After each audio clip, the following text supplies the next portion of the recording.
รรมตราอันมีหัวข้อชื่อว่าตัณหาตกทุกขามดฮอไว้เมื่อวันที่23เดือนโนเวมเบอร์ปี2523ปีพุทธศาสนา2567ว่าที่วัดอนัตตาวิปัสสนากรรมฐานหนองเขียวเวียงตาขี้เหล็กเมืองไตปลดออกคง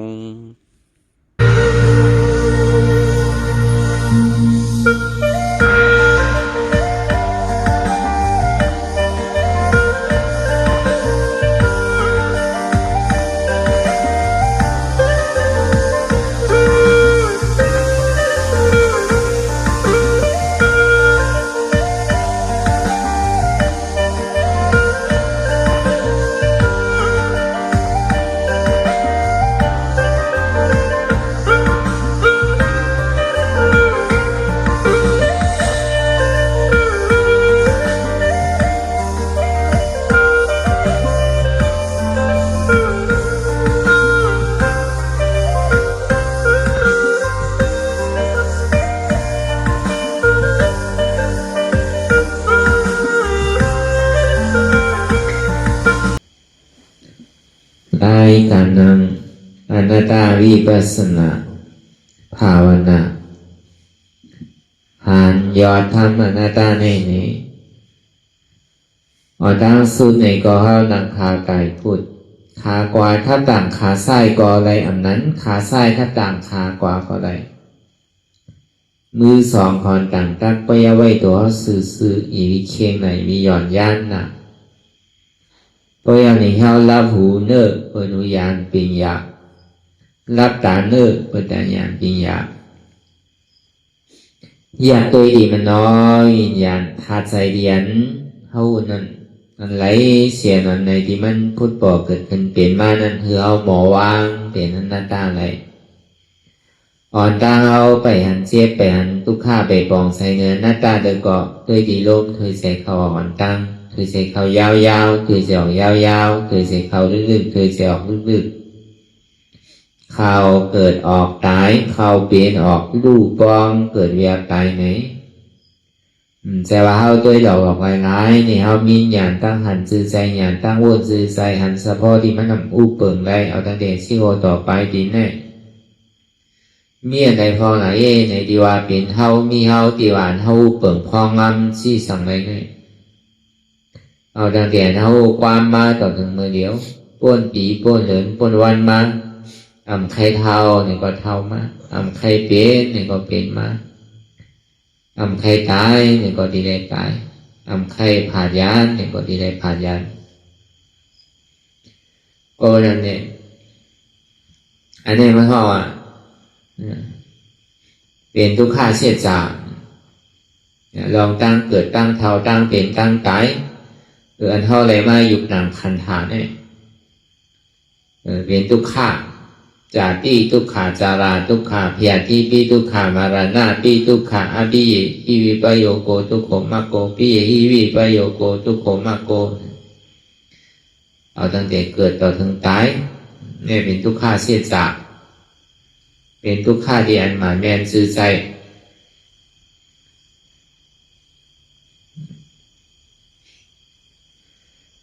ต่อถึงขันธาหาเปิงอันทุกขาเลยเปิงที่สุดนั่นอันเท่าไรไม่ยุบนามคันธาเนี่ยมีอันแตกมันหอดเป็นตัวทุกขาเป็นอาโจทุกขาหอดทุกขาเสียจากจังหวะเข้ามาหนังรับตาภาวนาหนึ่งสุดาไม่แย่ยันพังเพาะขอไม่เอาเข้าใจดีเอาอีดสร้างตื้อกรรมน้ำเนี่ยเพราะว่าสุดาไม่แย่ยันเย้าเนี่ยก็ภาวนาไม่แย่ยันหนังรับตาเลิกเปิดตาญาณปีอยากด้วยขันธาที่โอต่อไปจริงยินเวอร์ซันลองตั้งเกิดเท่าเปลี่ยนตายเอามาพยายามเนี่ยเป็นอย่างเช่นนั้นก็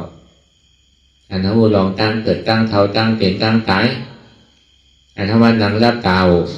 อันนั้นได้ทอมได้ยินอยู่นั่นก็เป็นญาณก็ห้อมได้ทอมได้ยินในก็ทำผู้ว่าดีให้ดูที่ได้จ้างคือกรรมสื่อจังว่า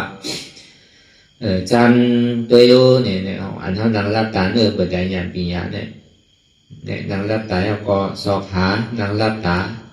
เลิกเปิดตาอย่างปีญาสอกหาตัวเองขนาดที่โกต่อไปติ้นวนทัดตัวเองตั้งแต่ที่โกต่อไปติ้นเท่าเนี่ยตั้งแต่เท่าความมาต่อถึงมือเดียวเนี่ยนางรับตาภาวนาก็สอกหามันนะพอหูลองเตะมันเดียวเนี่ยอันเท่าวางมาเมื่อเช้านั่นลองตั้งเกิดก็เป็นทุกข์ข้าเท่ามากก็เป็นทุกข์ข้าเจ็บไหมมากก็เป็นทุกข์ข้าตายก็เป็นทุกข์ข้าในผ่านยานอันที่เข้าหักเข้ามากเข้าเสื่อมผัดรีบก็ผัดตายก็เป็นทุกข์ข้าเลยอยู่สามีมอมโกนเดียนเข้ามั่งมั่งเสื่อก็เป็นทุกข์ข้าบอกว่าขันธาได้เป็นกองทุกข์ข้าเพราะว่าขันธาได้มันตากว่าเสียงคำว่าเรียกว่าหนุ่มมาเมียวก็มีอยู่นามขันธาจะว่าเป็นทุกข์ข้าพอเขาหาทุกข้าหันทุกข้าอิ่มทุกข้าใครโทษว่าทุกข้าเนี่ยใครหาเส้นตั้งออกตาดีป้นมันเนี่ยมันก็ดีมีลองตั้งค่าใจเลยนะคือแต่ป้อดีได้ป้นนั่นน่ะป้อมผู้รองทุกข้าละละ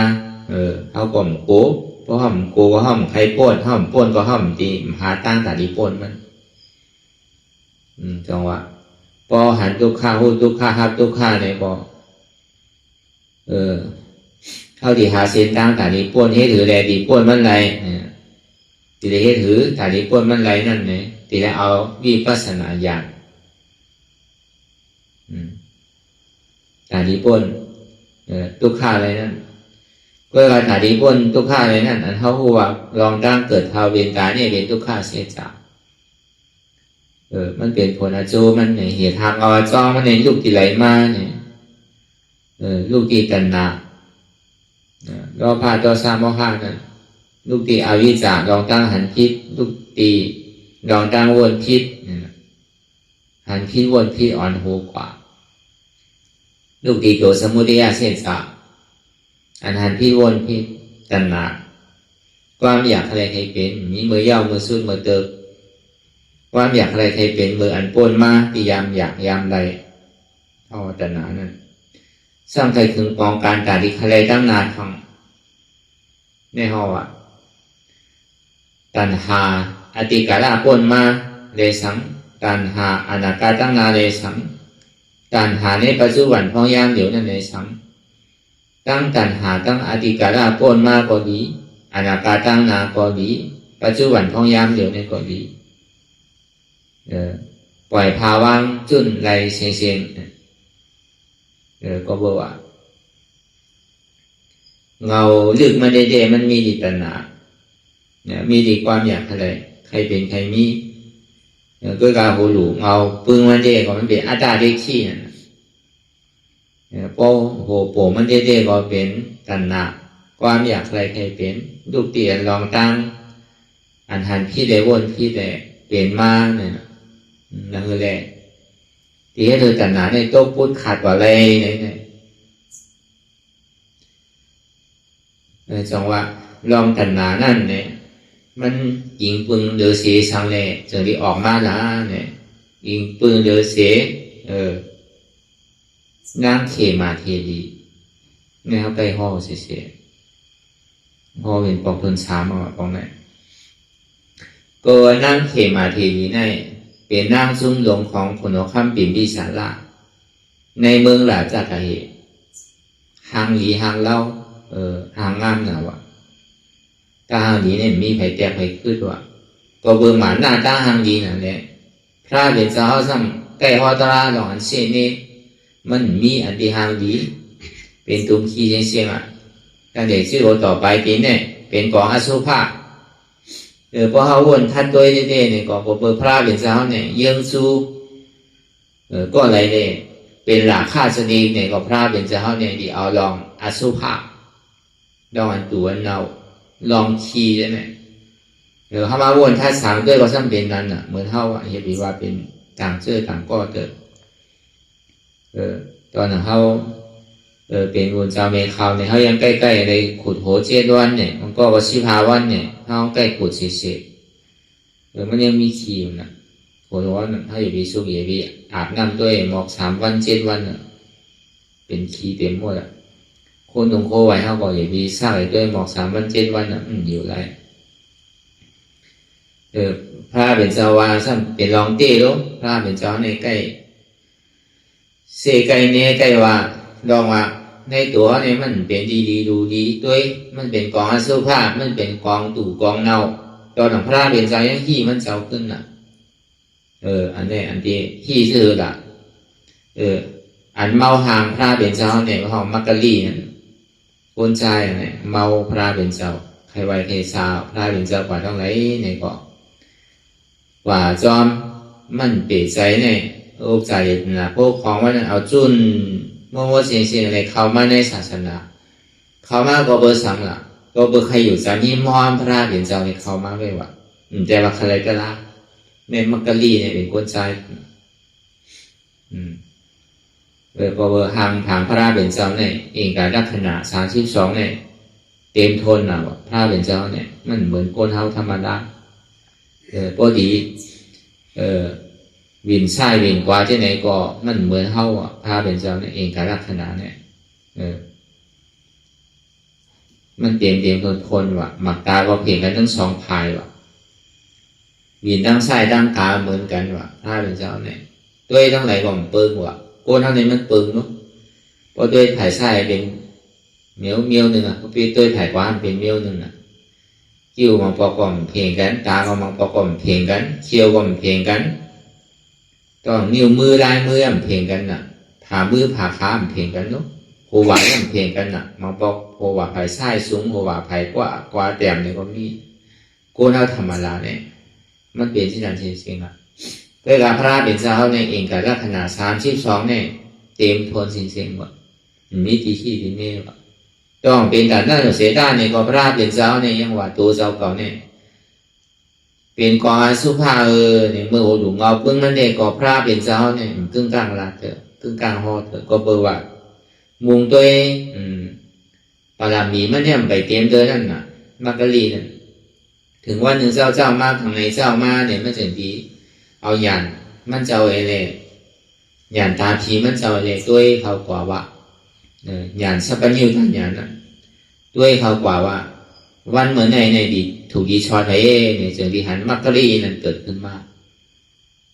อันนี้เขาว่ามันผ่านยากเนี่ยเพราะการเวลาจ้อมเนี่ยมันใช่ว่าพระเป็นเจ้าเนี่ยลองอันใดถูกดีลาดเนี่ยก็มันเจ้าลาดอ่ะเพราะมันดีเป็นอาโจเนี่ยลาดอยู่เปิ้นทำอ่ำเจิบซ้ำเป็นรองเต้เพื่อการมันซ้ำเป็นถ้ำเต้ในพระเป็นเช้าใน2 ยี่ห้อว่ะด้วยสิ่งด้วยข้าวเนี่ยก็บางปอกนั่นกำเนี่ยได้กว่าเพื่อการมันเป็นอาโจ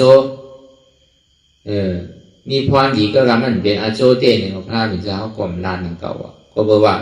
มังเสื้อมังเมียวในก้นปอดเจิบอาโจก็ซ้ำเป็นพรดีก็ซ้ำน้ำซ้ำเป็นรองเต้ในพระเป็นเช้าในห้อมันก็ได้เบิ่นเจอเวลามันมีพรดีน้ำช่างเป็นรองเต้เนี่ยพระเป็นเจ้าก็ด้วยห่อหนังเก่ามังเมียวนั่นพรดีกวนช่างเจอพรดีก่อนน้ำหมูเวลามันเป็นตรามันเป็นอาโจเนี่ยพระเป็นเจ้าก็ห่ออาเปียก่อนน้ำ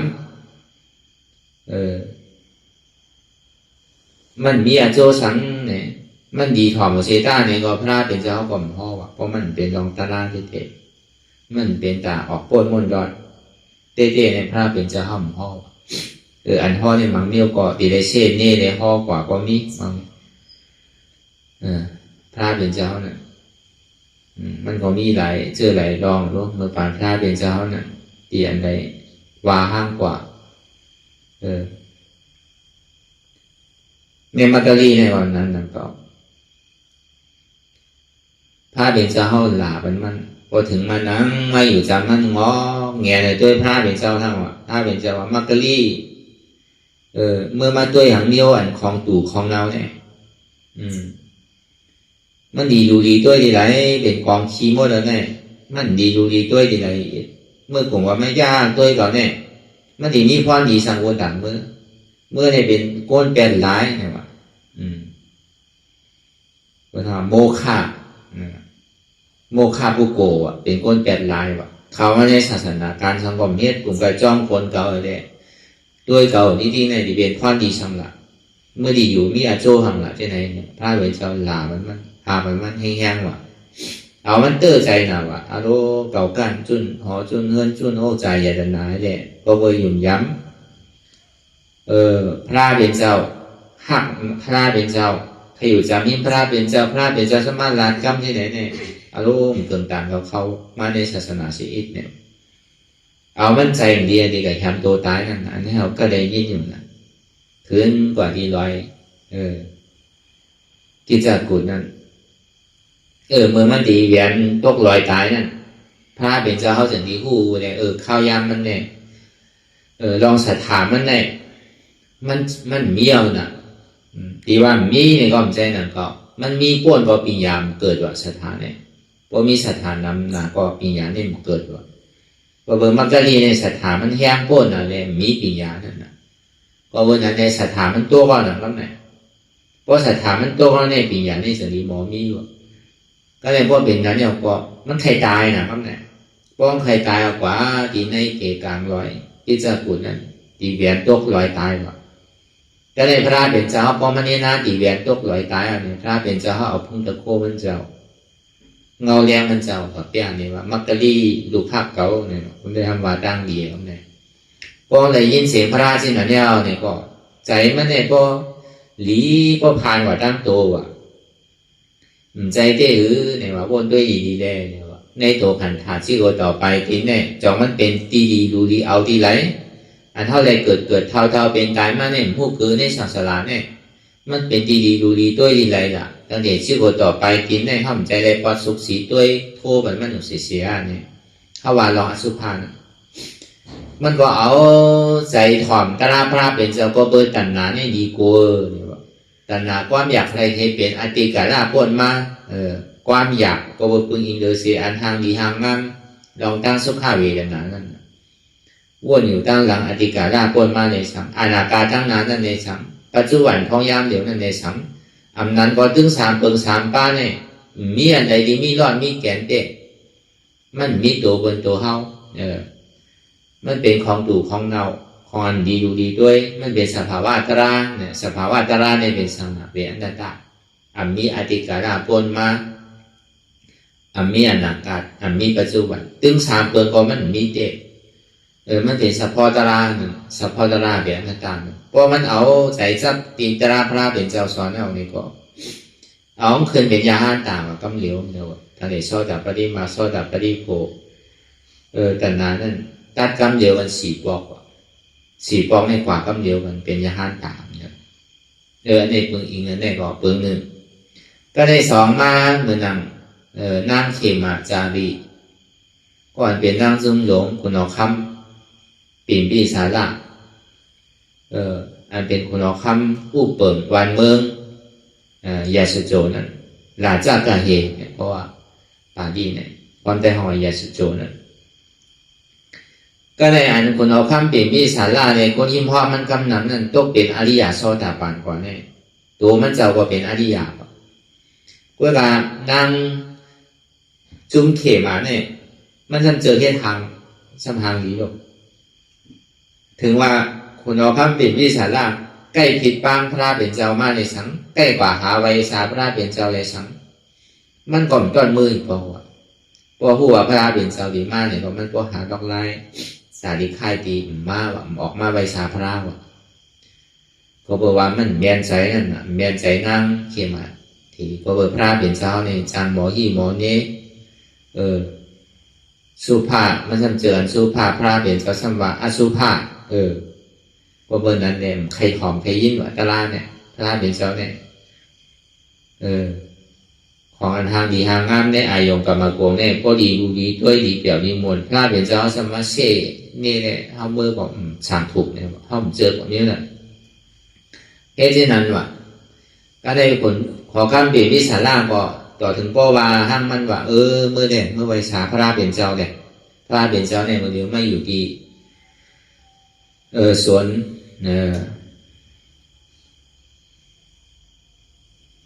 ส่วนวีรุวนเนี่ย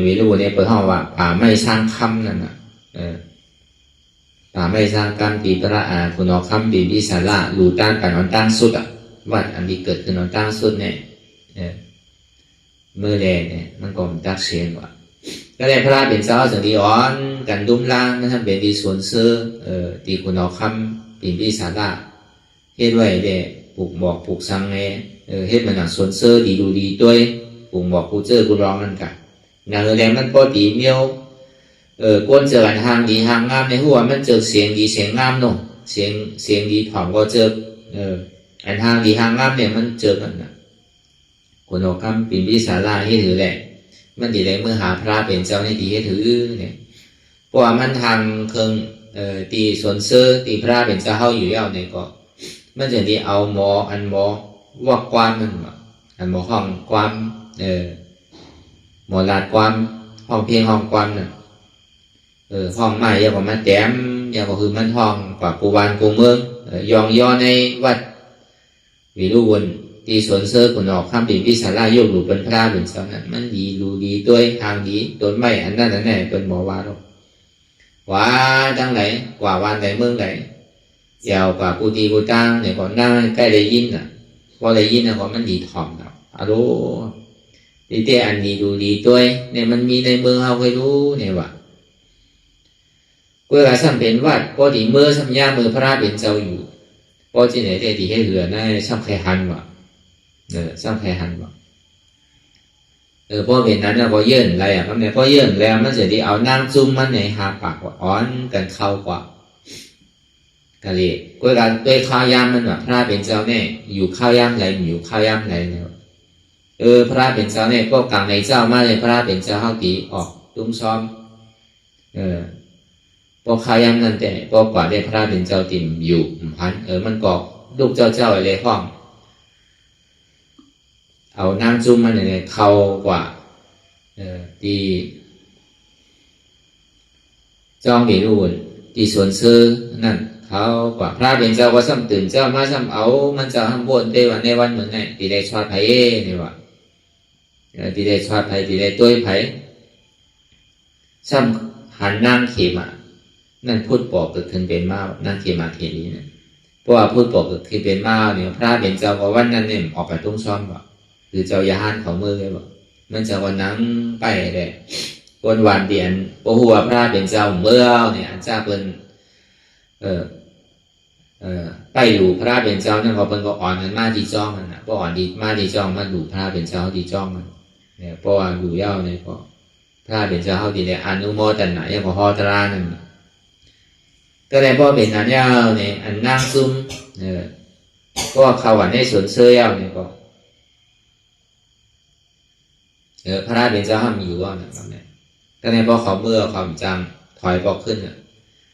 ก็เลยนั่งเขมาเทดีเข้าวันในว่างซ่องรู้กันเนี่ยพระเป็นเจ้าตื่นฮอตล่าดีปอกอ้อมสามทุก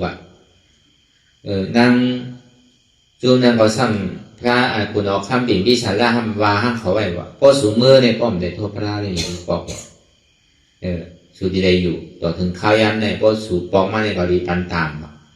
ว่าห้ามเขาไว้ที่นั่นเขาผมพัดถอยนะก็เป็นคุณออกคำวาไว้นั่นอันในเตี้ยเตียงกันตากให้หันตั้งดีเนี่ยก็เป็นคนเอาข้ามปิ่นวิสาราเนี่ยมันเป็นซอดาปันเนาะ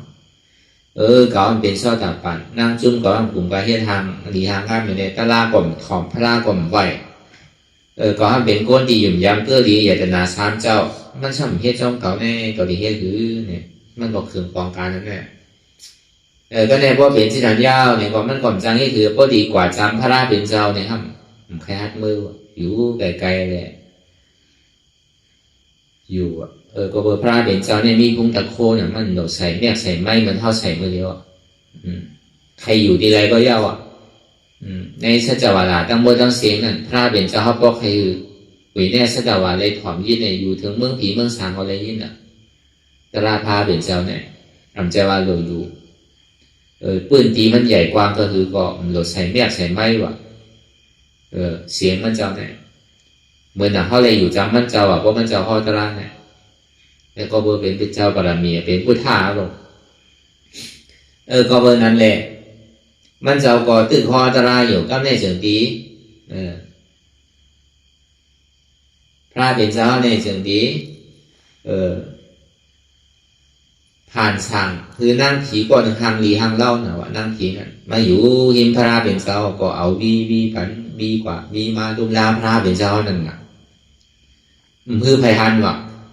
เดือเสียพระราเป็นเจ้าเลยนั่งเขมาได้ว่าเดือเสียนั่นอันกว่าหอมตะละนั่งจุ้มลุงน้องมันหาปากในสังอันโกนตั้งหนำในสังนั่นมีไพฮันนี่ก็มีนั่งเขมาได้ว่าอันนั้นบีกว่าบีมาบีกว่าบีมานั่งเขมาเนี่ยตกใจว่าฮัลโหลเนี่ยว่ามันก็อยู่มาในโลกาเนี่ยทางยีมันเนี่ยมีแพ้วนะก็เปิดมันมีรองตั้งย้อนสู้ไว้นั่นเก่าอ่ะนั่งเขมาเนี่ยมันมีรองตั้งย้อนสู้ก็เปิดว่าได้สร้างโฮมบารมีจอมพระราเป็นเจ้านั่นเก่าพระเป็นเจ้าก็ยกยองเป็นเอธากตะปีกขวาภายยาหันถาคุณยิงในไว้เป็นปีกขวานะอันพอตาลากัดแขนในบนเนี่ยนั่งเขมาทีดีก็บริเลยผมสร้างบารมีพระเป็นเจ้ามาหนังเก่ามันได้อยู่ในด้านไว้ในพระเป็นเจ้าเลยมีหลองตั้งสุต้องมุงมองไว้เนี่ยเกิดมาพระอาจารย์เนี่ยทางดีทางเล่าหรือเปิดตัวว่าพวกเหมือนค้ำเอาถ้าทางดีนะแล้วก็เบอร์ทางดีก้นตีได้หมาหน้าก็ใหญ่นั่นน่ะต่อทางดีได้เปิดได้รอบก้าเนี่ยมีไปขึ้นเขาเนี่ยนะก็ได้เพราะหันพระเป็นเช้าผ่านสั่งเฮ็ดนั่งขี่ได้อยู่จำยิ่งพ่อเนี่ยบีลุมลาพระเป็นเช้าเอาวันตกใจไปแล้วก็หมาหน้าตกเลยพอตกใจก็เขาคือทางว่าในรอการเนี่ยมีเขาด้วยนะทางดีเดเบอร์เนี่ยก้อยกะอารุพระเป็นเช้าเนี่ยแม่ตัดได้เนาะตอนหนังหน้าทางดีก็แต่ในเนี่ยมาลุมลาพระเป็นเช้าเนี่ยเขาเลี้ยงมันเนี่ยมันกึ่งบัญชีตัวไหนพอว้วนเขาตัวเนี่ยมันว่าเนี่ยพอเดี๋ยวเอาตั้งหางดีว่าเนี่ยมันเนี่ยเย็นเป็นดิ้งไปแล้วว่ะตั้งหางดีมันเนี่ยหางดีสิอีเราว่ะนั่งผีเนี่ยมันก็เป็นนั่งผีหางดีเลยมันเอาหนักพอมาแตกนึงมันเนี่ยพอเหมือนหนังเหมือนดิ้งเลยว่ะตัวมันน่ะขึ้นนั่งผีมันสิอีเราว่ะก็ได้อยู่ยาวในอันนั่งผีนั่นอยู่ไกวเท่าอ่ะพระเป็นเช้าเฮ็ดปันน่ะอยู่ไกวเหี่ยวไกวเท่านางเหี่ยวพอยาวก็ร่มกว่าตายกว่าพอตายเขาก็กีปองมาเหมือนหนังก้นตายคือเราก็มันกีไว้นั่นน่ะพอยาวนอนว่าใส่กินเพราะว่าใส่กินแล้วเนี่ยก็ต่อถึงพอหันดุมีดีหางลีหังเล่าหางตัวก็คือเอามันเกิดสังเวก้าว่ะจังหวะเท่าว่าพยายามนั้นว่านั้นหันลองทางเพเกิดเท่าเป็นตายเป็นทุกข์อันนี้ก็เป็นอย่างอันนึงตีนั่งเข็มมาเลยหันกว่าหันลองตั้งอสุภะก็เบอร์มันยามให้สุภาเสียให้ทางดีทางงามเสียน่ะสมหันอสุภะเอาตกใจรู้ทางดีทางงามก็แต่ในก็ยังตีเท่ารู้เก่าก็สั้นตีกับเรื่องในเก่าก็ตีเท่านั่นเก่าผู้ว่าพอเท่าไม่เอาเนี่ยมันดีดูดีด้วยรู้เนี่ยว่า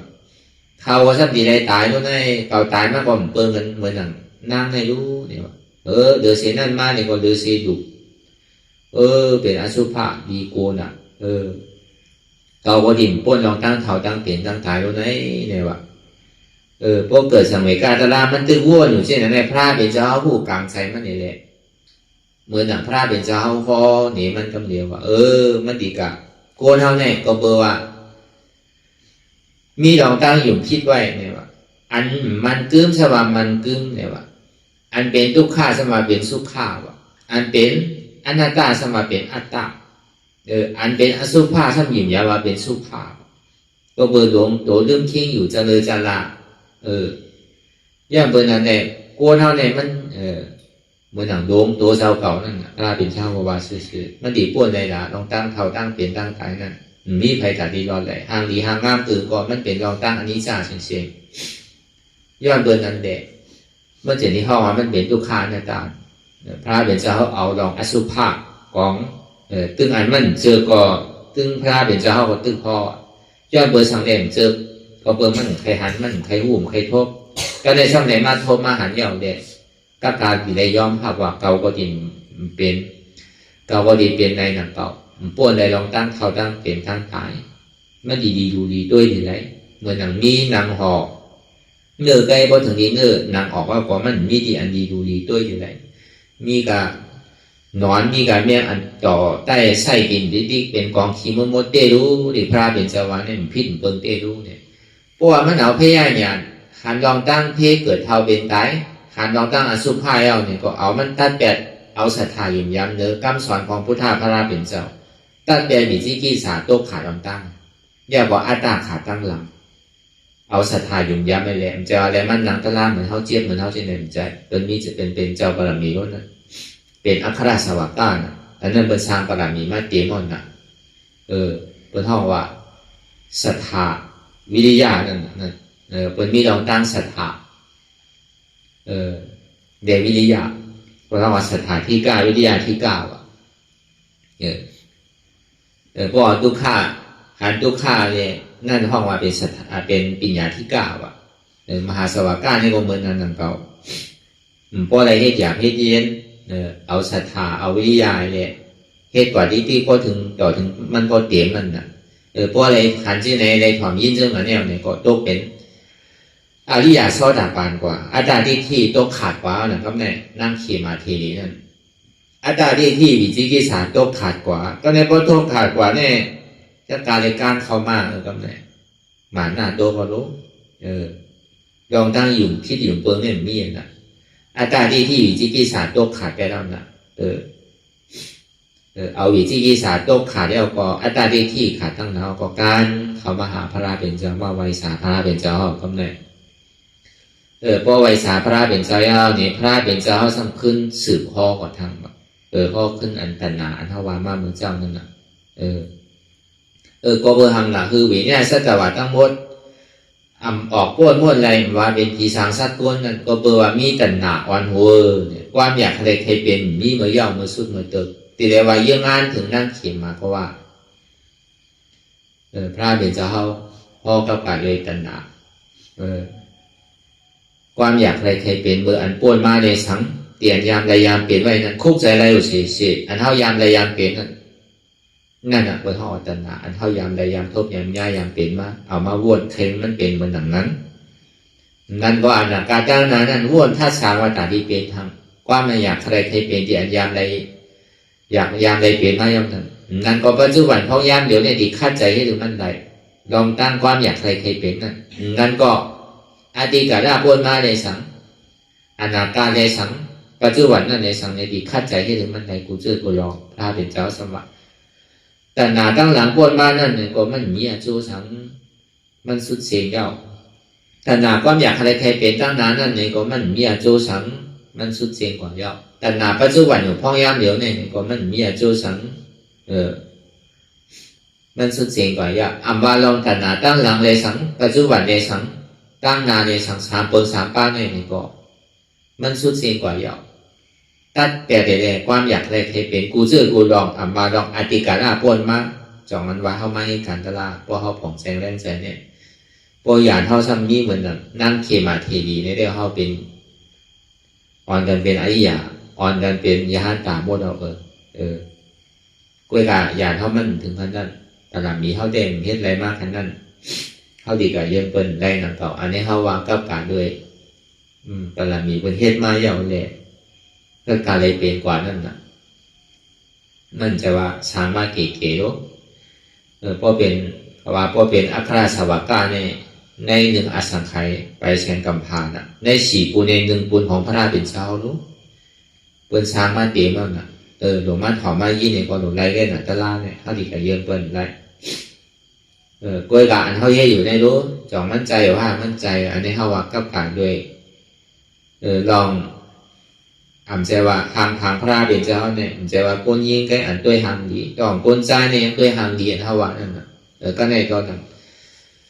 นางจุ่มหลงของโคนเอาข้ามปิ่นวิสารานั่นพวกพระเป็นเจ้าพ่อกว่าซึ่งนั้นเมื่อเขาไม่อยู่พ่อยามอยู่นั่นเท่ากับว่าน้องตั้งหลังก้นมาเนี่ยมันเป็นตัณหา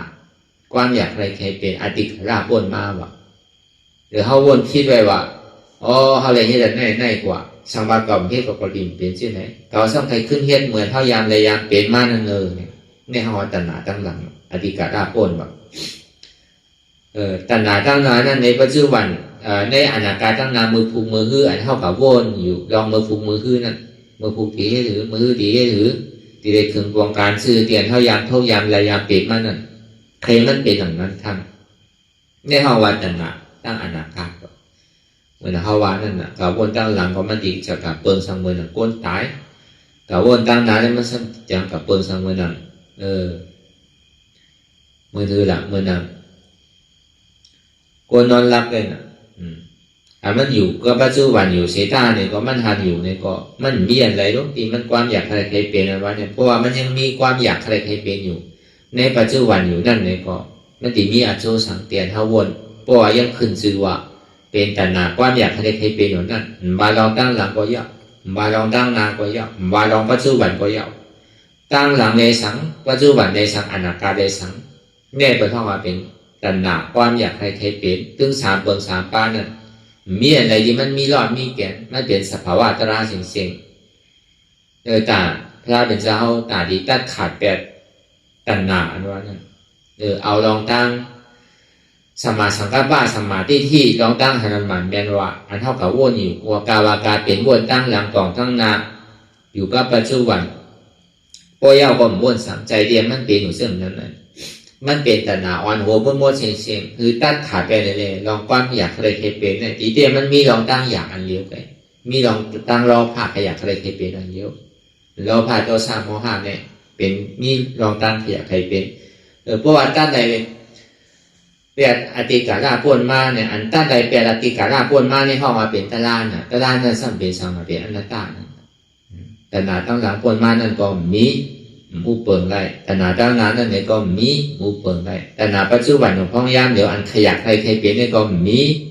มูเปิงได้นะแต่อัมวาตั้งหลังตั้งนานในปัจจุบันของพ่อยามเดี๋ยวนั่นเนี่ยก็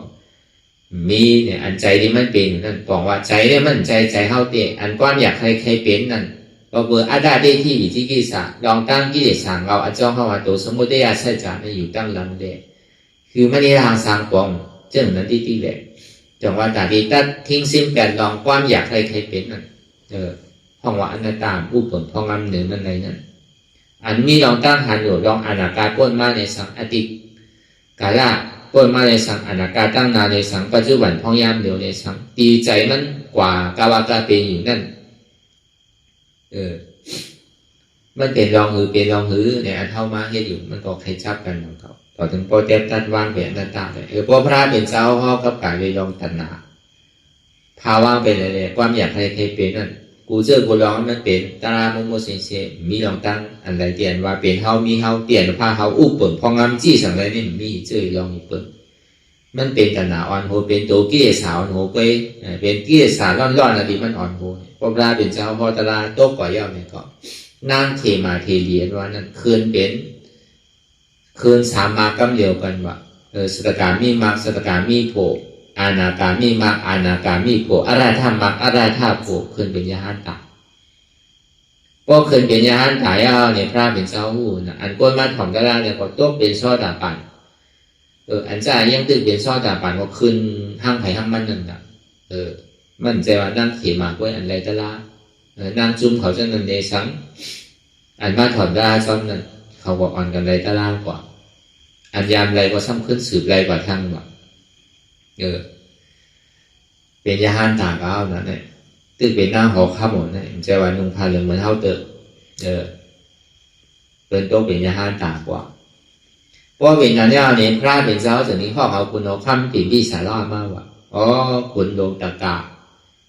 เมื่อเดียวเนี่ยนางซุ้มตะกาคุณเท่านั้นตีมันอยู่ในศาสนา5นั่นก็ดีเอานี่ปาน5เนี่ยก็บอกว่าพุ่งตะโคยาหันตาว่านั่นตีนุ่งเสื้อผ้าก้นเฮือนเนี่ยมันไรเอาบ่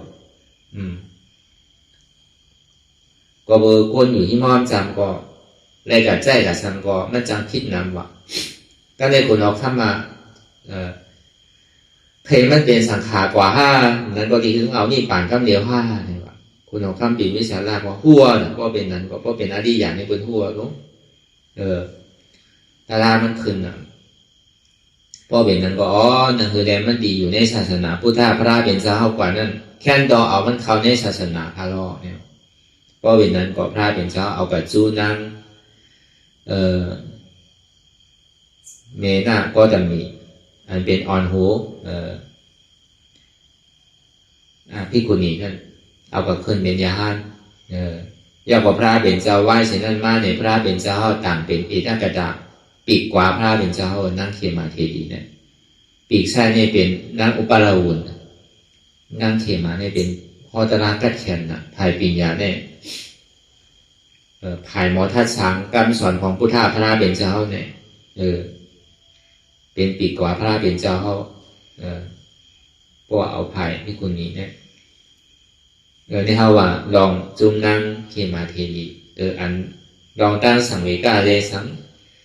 ลองตั้งความอยากอะไรเคยเป็นอยู่นั่นเลยสังพอเขาเอาหมอวนทัดสังตัวเองเนี่ยก็มันก็เป็นตนาเสียงอันใจตนาเนี่ยมันดีตอนนั้นอันเปิดในถอดเพราะนั้นอย่างเท่าพ่อกันอยู่กูวันเนี่ยพอดีว่าเมื่อปานเมื่อโปเมื่อนั่นเนี่ยพอดีอะไรก็ลากก็หือเอาอันเท่าเนี่ยเท่าพ่อกันอยู่กูวันนู้นก็เหมือนในวันในวันเป็น3 ปอก 4 ปอกพอนอกหวังเอาวันใน2 ปอกเนี่ยกับขาได้ลองตัวอะไรสังมั่นใจของเขาได้เหือพอเกิดสังเวชการก็ได้อันลองแสงที่เขากูวันเนี่ยก็มันเป็นลองตันหนาเมื่อนั่งเขียนมาได้กว่านั่นแหละเพราะป่องแจงแรงใส่เนี่ยก็เขาบอกเป็นต้องนั่งเขียนมาจอมเสียนนั่งเขียนมาแล้วก็เบิดตราตันหนาเนี่ยมันเป็นตราเป็นผู้กูที่อันนี้ปีอยากให้ภายบารมีเต็มคนก็ได้ความไม่พอบ้วนตัวอย่างของมันไหลนั่นนะมันจะอะไรมันนางเจ็บนางทุกข้ามเหมือนเท่าใช่ไหมเหมือนเท่าในรู้เนี่ยให้ทำแรงงานไว้ก็แต่นั้นเขาเนี่ยเป็นปัจจัยสาวก้าปัจจัยสาวก้าเนี่ยเป็นอะไรเป็นปิญญาที่9เท่าเนี่ยที่ได้เอาปิญญาปิญญาเนี่ยก็มันมีสารนังเก่ามันจะว่าดูผู้กูเจอกูรองผู้ดีผู้ไล่นำใจปิญญาเนี่ยมันมี2 เปิงเลยนะทำมีหันทำใจผู้มี2 อันเนี่ยหันทุกข้าผู้ทุกข้าแบบนั้นต่างมี2 เปิงเนี่ยหันมาใจโหเกาขาวอันเท่าพื้นกูวันเนี่ยอันได้เฮ็ดปิญญาตีได้ทุกข้าวตีได้หันเจียมหันทุกข้าวป้อมหันเจียมหันทุกข้าวมันหันตารางอันนั้นเป็นเจ้าบารมีลูกเขาดีกับเยี่ยมเป็นเล่มอะไรนั่นก็เขากาปั่นพอยามเดียวเนี่ยเขาเป็นปกติเนี่ยตีได้ออกให้ทุกข้าอันเดียวเดี๋ยวเสียทุกข้าเนี่ยติ่มมีอะไรทั้งนั้นแต่ที่ออกนะตีได้ปึงอีเดี๋ยวเสียทุกข้าปึงอีเสียเจ็บตีได้ฮัดมันจะออกป่วนอะไรพวกกูจะบอกอะไรเดี๋ยวก็วันนั้นอันนี้มันได้ผ่านยาเนี่ยเขาบอกกับการในลาศาสนาศักดิ์ศรีมันไว้อย่างว่าเพราะมันมีศักดิ์ศรีลาลีลามลาดด้านวางเนี่ยก็กูมันจังที่จังเปิงกว่ากูเราเมื่อเดียวทำใจที่นั้นตีได้มีศักดิ์ศรีเอาตีไหนมาออกตีไหนมาให้ซ้ำพอไว้พวกกูเปิดเห็นดีเห็นลายเนี่ยเขาเคยวาถึงต่างนั่นเลยออกในหัวไหลถ้าในลูกตีไหลมาเป็นนาสังเป็นสุตตาหน้าเป็นวินัยเป็นอภิธรรมาฮะเป็นคอไหลนี่กันเป็นเห็นมาเขาได้บอกได้เห็นมาแต่นั้นเขาบอกว่าเอาเปิงดีอันมันง่ายเนี่ยที่เป็นสาวก้าพระเป็นเจ้าเฮาตีพระเป็นเจ้าฮอปั่นไผ่ฮอตีไหล